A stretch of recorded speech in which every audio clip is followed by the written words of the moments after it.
Good afternoon. Good afternoon. I am Halcyon Prescott Alexander interviewing Mr. Machel Montano. I am very pleased that I have this opportunity to interview you. Pleasure is all mine. First of all, I want to start by congratulating you on your 2024 Calypso Monarch win. Thank you very much. And I think that it's a good segue into the interview because I wanted to talk about Calypso being an oral tradition of storytelling. Of course. And you made the link, I thought, between Calypso and soca. You went back into the history of Calypso so beautifully in the song Soul of Calypso that I thought Seamless. it was seamless. So I thought we'd start there. Yeah. So what role do you see Calypso playing in preserving and transmitting cultural narratives? Well, I mean, our culture is an ever-changing thing. Yeah. Culture, what might be the trend today will be culture tomorrow. What were the trends back then was culture, all of our practices. And, the history about us coming here and the history about the Chanterelle and the griot, we all know that ancient history, from our ancestors.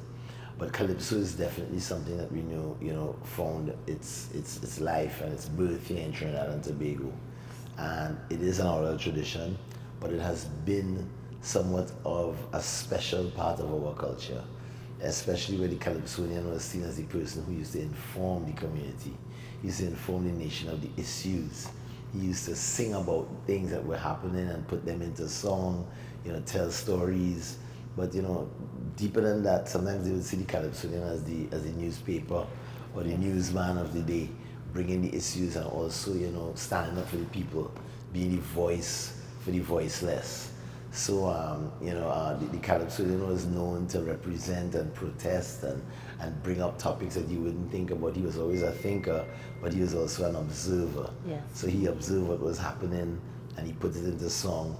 So I think being Trinidad being the land of Calypso and this being part of our culture will always be. It'll be forever. There's a lot of talk sometimes that Calypso is dying, and even though culture changes and culture shifts, the rigid way we look at Calypso is ever changing. What Calypso was in the 1920s to what it was in the 50s, to even what it was in the 60s and 70s, continue to be something different. It has been stable for some time, and we'll see, the different categories like humor and political and social commentary. But I think it's all a commentary on our social lives, our culture, the way we live, the way we interact. So I see that Calypso will always be there playing that role. It may take on changes. Yeah. Even myself getting involved after starting my career in 1982 in Calypso, getting involved in 2024.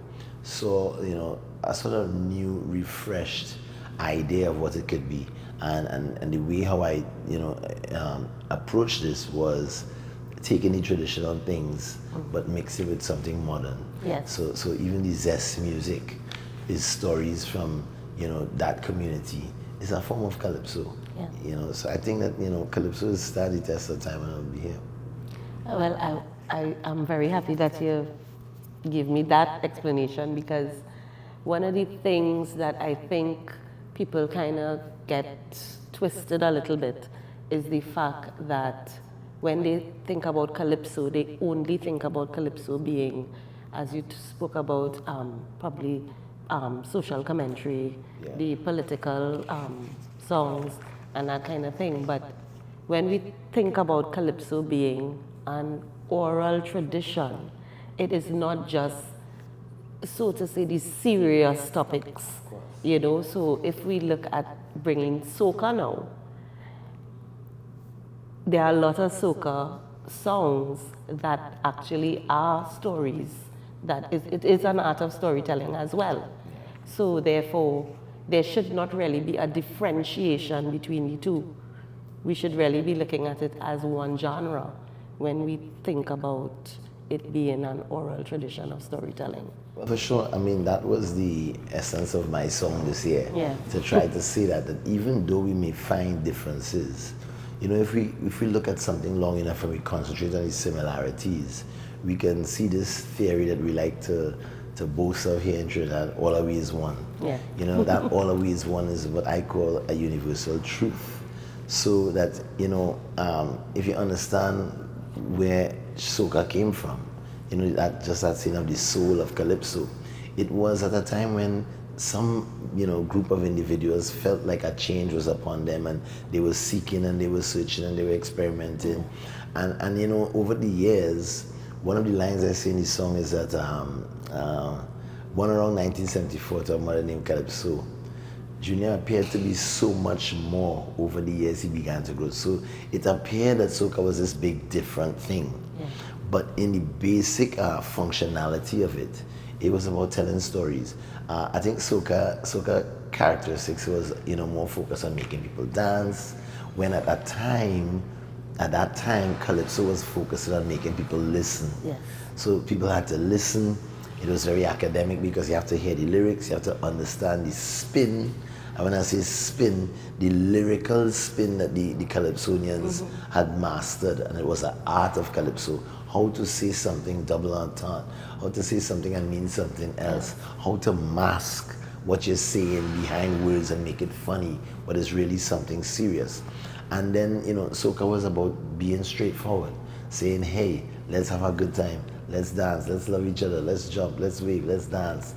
But you always had that romantic relationship where, songs like Appreciation by Johnny King, and you have to really dig down and understand what he's saying, but you could dance to it and you could sing along and there's a soca beat underneath. Songs like One Superpower, even the Great Mighty Sparrow and Kitchener, they did many calypso songs or calypsos that were, borderline soca rhythm and making you dance, but at the same time making you think. So, I feel like there is some degree of separation. You can identify the differences, but most importantly, the story is still being told. Right. Up to this year, our Road March song, which is, it's in with DNA and it's telling us about what we love doing, and we find many of these nation building songs. Even in our Road March like Jambi, we ready for mass again. It's telling the story of what we do every carnival, Monday and Tuesday, how we feel, how we transcend physicality when we hit our stage. So you have to sometimes just look, and you could find the oral tradition even in what you think is just party music that sometimes soca gets categorized as. Right. Yeah. So I started following you. I know you just said that you started your calypso career in 1982. I started following you in 1986 when you came out with Too Young. So I remember vividly your Skinner Park performance and then the Dimash Graf performance. So what I wanted to ask was, how has your journey with calypso influenced your approach to storytelling in your songs?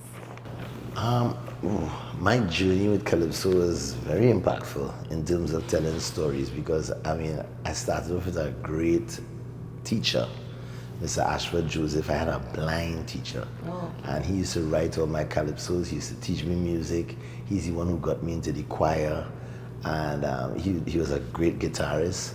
But he would write these songs for me, and these songs always had such deep meanings. We used to talk about the youth. We used to talk about, school teachers, controversial topics with students and teachers, especially coming from a child. And they always had deep meanings. So, I think that storytelling and these songs connected with me from an early age. But in 1986, it was a part of the real evolution of my story. Right. So it was my story, and here we were telling, my story in songs. And, when I started singing in 1982, I wasn't professional yet, but by 1984, I was in the professional league. Right. And I got invited to sing in a calypso tent. So from 1984, 1985, I was singing in Spectacular Tent, and the narrative was, well, he too young, he too young to be in the tent, he too young to be, singing, and he too young to be soca, because I would try to sing some soca songs, and it's funny, at that time I was a calypsonian, but my band and Farmer Nappy and myself, we were doing soca in the tent, and they were saying he was too young to soca, and there they gave me the story, and that was the story that my parents and I, we took to Winsford Devines, who's one of the great Yes. writers of soca and calypso, and we came up with the idea too young to soca. We told him what the issues were, and he went to work. And here I was singing my reality, telling my story, in a soca song. Yeah. And that just went on. Songs like I Love My Country, songs like For We Youths, songs like Get Up and Get, A Brow of Sweat, Never Kill Nobody Yet. And it was very interesting because as a child, I was just singing soca and coming out of soca, out of calypso into soca.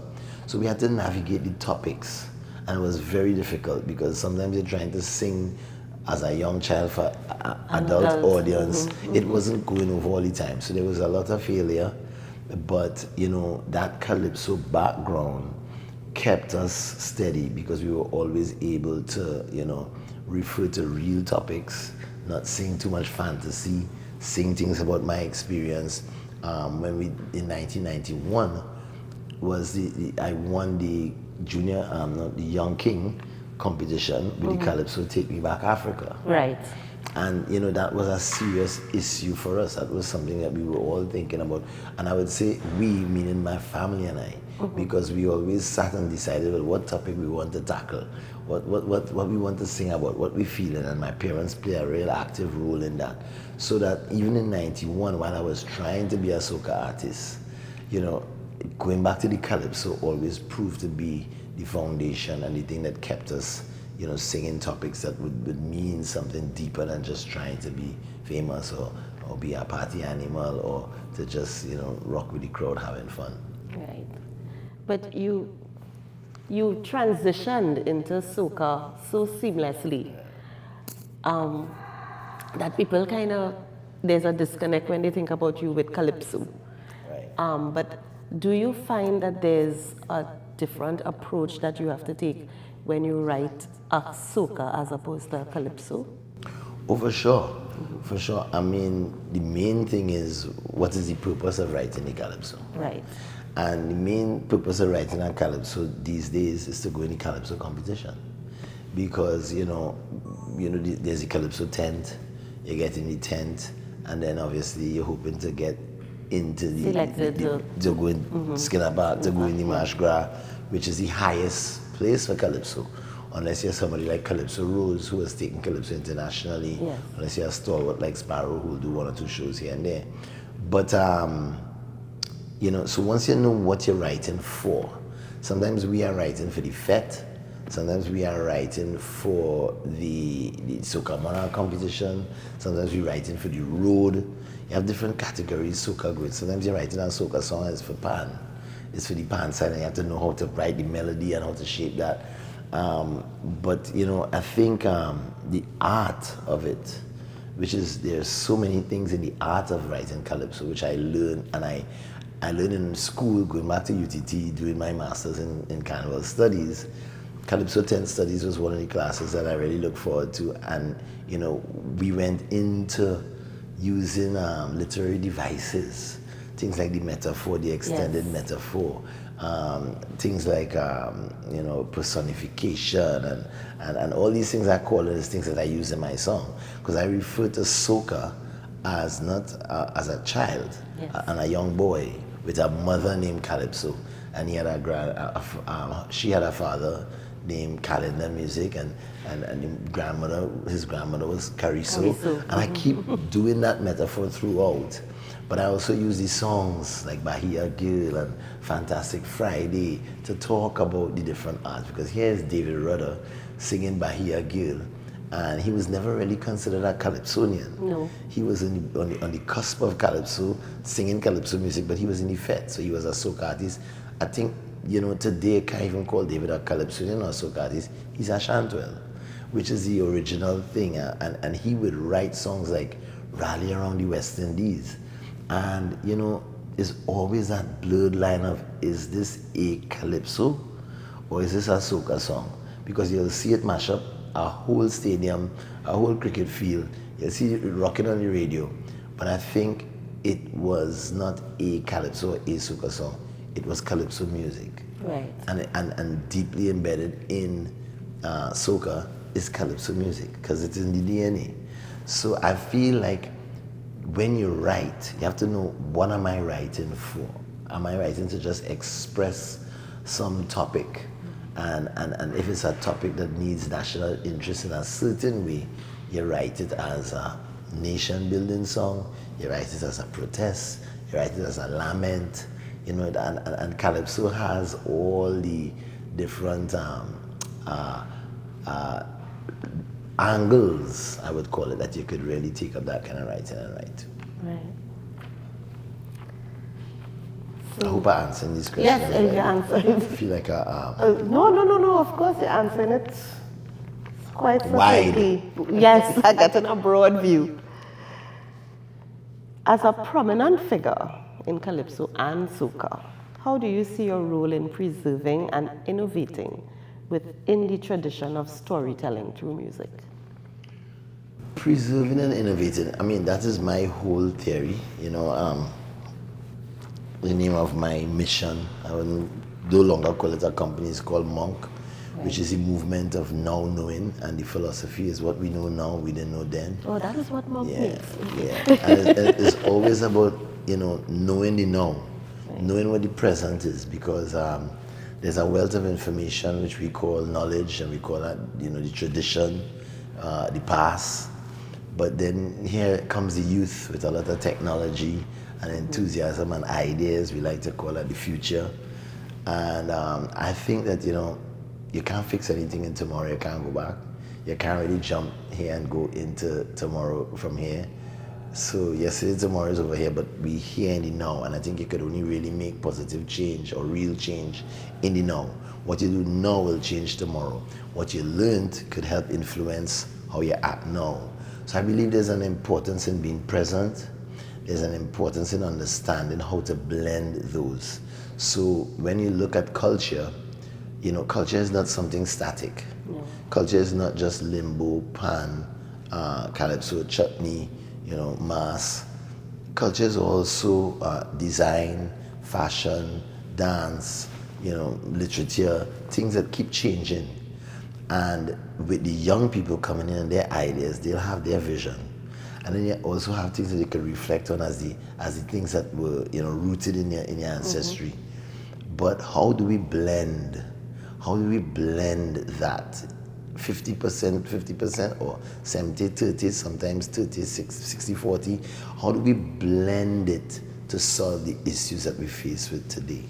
How do we use our knowledge of the past and our technology of the future to make a balanced approach to something that might be an issue we need to fix today, like crime, or you know, or building the strength and the confidence of young women and young men, or to educate our populace? How do we use that balance? So I believe there is something to preserve, mm-hmm. and of course there's always innovation. You know, life to me is, they call it life everlasting. I see it as infinite and I see it as eternal, but I also see it as multiple possibilities. And I like to think when you have a challenge, I don't want to even call it a problem, you seek answers, you seek solutions, and you walk out there and there's almost so much in the universe that might be the solution. It might be a bit of this, a bit of that, or it might be this person or that person, or it might be this approach or that approach. Sometimes it might just be silence, meditation, and staying quiet and being still and being peaceful, and you'll find the solution. So I always feel like, you know, we must look and examine tradition. We must know our history. We must know our culture. We must, you know, learn about things, how it was done. And then we must, you know, even embrace some of the ideas that these young creative minds have. And then we try to find a relationship between them. And we do experiments. Then we have to put work into the field. You know, I learned to write I learned about writing calypso in my, calypso composition and performance class at UTT this year, and I put all those things to work. Came up with a calypso that, pretty much surprised me, and I decided, well, let me put it in the real field. Yeah. Let me put it there, and it went into the real field, and it had an impact on kids. It had an impact on adults. It had an impact on historians. It had an impact on naysayers. It just had an impact. And I mean, that is what your work really is supposed to do. It's supposed to move people. It's supposed to achieve things. It's supposed to start a conversation and a decision. So I think, always when we're creating, we must know what is the essence of what we want to preserve. And then, what is the intention of our innovations? What are we trying to achieve? What do we need to achieve? And when you put those together and you sit and you ask yourself, time and time again, you could do something that will have a positive impact on society and move us forward, something that is life affirming, something that makes the quality of our life better, make our life more pleasant. It ain't giving us stress, it ain't giving us misery, it ain't carrying us into pain, it uplifting us. And I just feel you have to always be on the lookout of that balance with creating. Right. You said something that kind of sparked a thought. When you spoke about like the young people coming up, and of course they have a place in the whole thing. The thing is, because our music is somewhat seasonal, and you're putting out, you would find that the younger people would more be focused on putting out music for carnival. There's not really so much room for them to develop the genre further than they're singing for carnival, they're singing for the fets, because that's, I guess, where they want to make the most impact. So based on that, do you think that the fact that our music is seasonal is detrimental to its growth in the long run? Well, that would be if you're watching it through the lens of Trinidad and Tobago only. Because our music belongs to the carnival season, but there's a carnival season now in February, and then there's one in April in Jamaica, and then there's one in May somewhere else, and there's one in July, and there's carnival happening year round. So even though there is that seasonality of it, I think it's not so much the seasonality, but I think is the ideas behind what we sing about. Right. The ideas, because we could deal with almost any topic in song. And there have been soca songs talking about real unity, there's songs talking about love, there's songs talking about anxiety, there's songs talking about pain, there's songs talking about loss, so you can sing multiple different things. But it is a fact that for most of these young people, if they're trying to establish themselves as an artist, that they may see being big in the carnival, and especially being big in Trinidad carnival, is important, because once you do that, then you get to go travel the rest of the year all over, and they know you, and whatever else. But I mean, I still see that to be limited, because I think with the right young person who could come along and find a different avenue, because what worked for me wouldn't work for you. Some people in my day, you had to get radio play.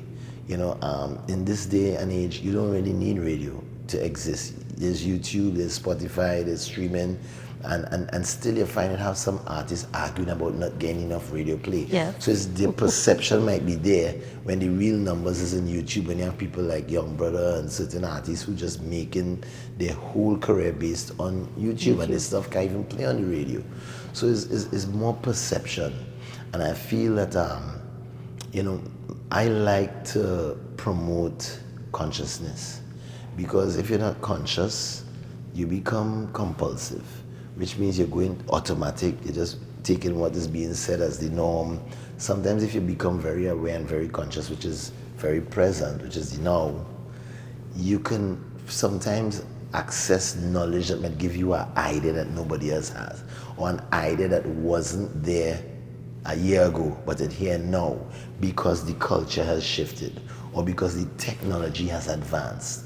Now we have AI. There's different things you could embrace to make your success be unique to you.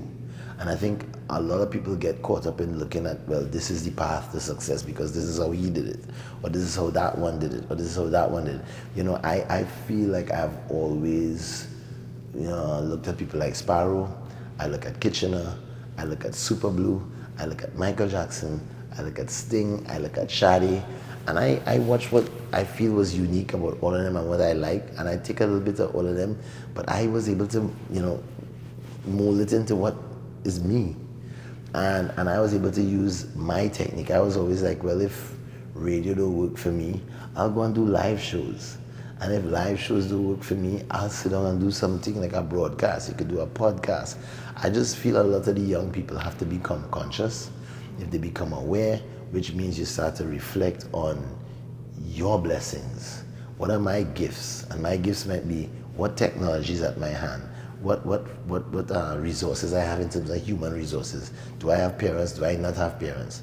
If I do have parents, do I have my community, which might be more than having parents? Do I have my classmates? Do I have a trade? Do I have my hands? Do I have the gift of gab? You have to search.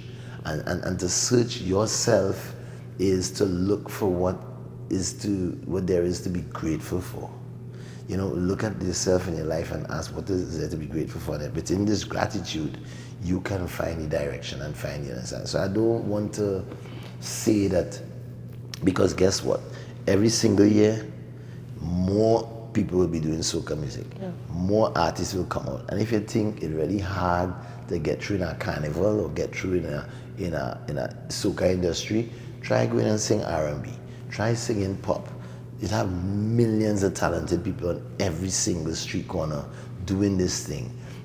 I don't like to use it as an excuse, but I also do understand that there are some people who may not have the right tools. But I would say this, and it's a very spiritual thing, the universe. There's always say God never give you more than you can handle, but I always say the universe is always on your side. And whatever you need is always there, but you have to seek. You have to seek, and you have to go, and you have to build relationships with people. You can't do it by yourself. So it's about teamwork. It's about engaging young people. It's about doing good business deals. You mightn't be able to afford this, but you could make a deal with somebody, and you could say, well, if you help me with this, I will give you that. If you believe in me, if you believe in yourself. So, I always say, reach out and ask. I'm always here. Few youths come and ask me, Machel, what to do. Few.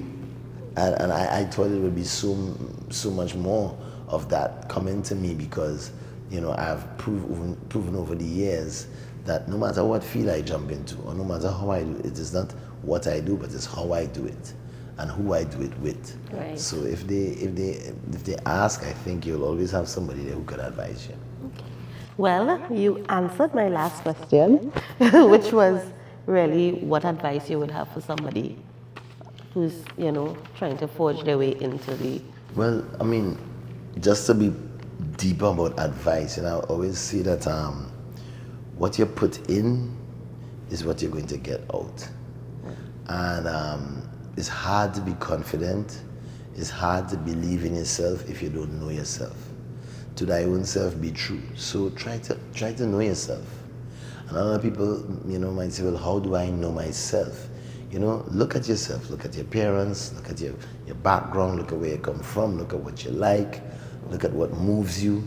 Look what makes you passionate. And ask yourself some questions and go on a soul-seeking mission to find out who you are, or what you love, or what you want to do. And, put in the work. If you feel like you like doing something that makes people happy, then try to hone your skill in doing that. If it's art, if it's singing, if it's assisting, if it's trade work with your hands, try to up your skill. So sometimes people want to make what they love their job, but it doesn't go hand in hand. So go and get another job, save some money, work hard, party less, stay home, grind, or sacrifice, then take that money and invest it in what you love and develop that skill. And then eventually one day the both things will meet, and you will find that I have invested in myself, I have developed my skill to the point where I'm confident about what I'm doing, and then boom, you know, the universe will do the rest, and you'll start to receive what we call a levity. You will start to have not just earn an income, but you'll have a living serving. So I feel it's important to serve others, serve humanity, but really put in the work, and you will most definitely see the results. Thank you so much. You're most welcome. Granted me the interview and for the insightful thoughts on calypso music being an oral tradition.